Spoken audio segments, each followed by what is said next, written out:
With us now for more is Jonathan Ravelas, Senior Advisor of Reyes Tacandong Company. Good to see you again, Jonas. Welcome to the program. Good morning, Kathy.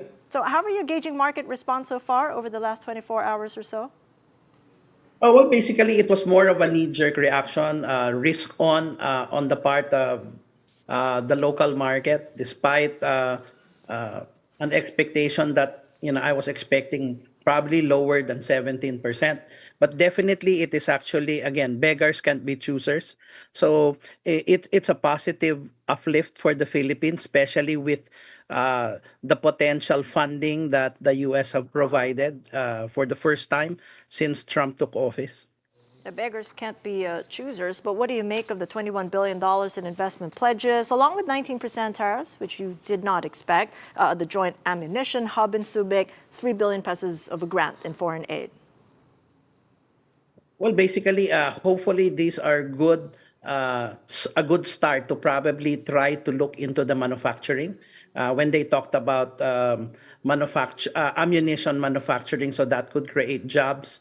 Again, one of the things that this administration wanted is a move towards the manufacturing sector. That's one that which would create jobs. Of course, from a trade perspective, definitely we're a loser. But again, what we've done over the past years and since Trump 1.0 was to do trade diversification.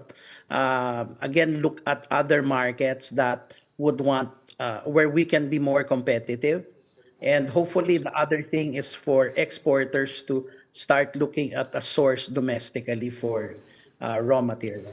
So it still remains to be seen then and what government plans to do with what it got 48 hours ago. So is investor sentiment leaning toward optimism, caution, or concern? Which one at this point? I think it's still more of cautious optimism now that from a global perspective, the tariff uncertainty is drawing to a close. Where like the Philippines is at par with Indonesia at 19%. Again, the question is, what will be the theme after August 1? What do you think it's going to be? What sort of scenarios for the sectors and industries within the Philippines most affected by the tariff deal? And have these sectors shown any early market signals or even pricing adjustments in response? Well, basically, I think one of the things with manageable inflation that we're already seeing is the fact that, of course, definitely from a retail perspective, this would be good for them. From a consumer perspective, of course. But when we try to look at the impact of what the phase will be, one thing that comes in mind is the secondary effects of inflation and currency volatility, especially for countries who have a higher tariff. What they would likely do is slowly adjust their currency so that buyers can offset the impact of tariff. And one of the main countries that do this is China. So that's something to watch after August 1.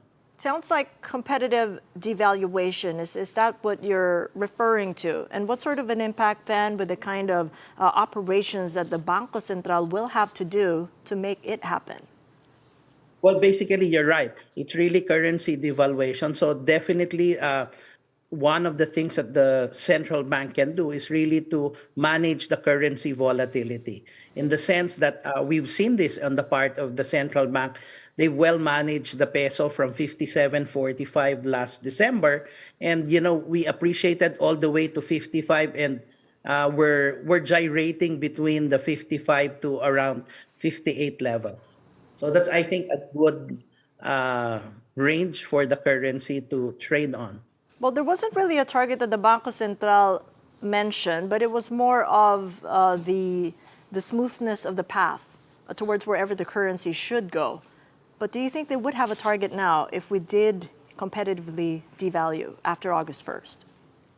Well, basically, the central bank does not have a foreign exchange target. It's not one of their pillars of central banking. They're really focused on price stability. It's just that the central bank is again smoothing the volatility. But personally, if we were to probably see a more or less a value where it's good for the Philippine economy, that would be 57.50. If you recall, start of the year, we were at 57.50. Look at our tourism; it started to dwindle because the peso appreciated. So a slightly weaker peso is good for us.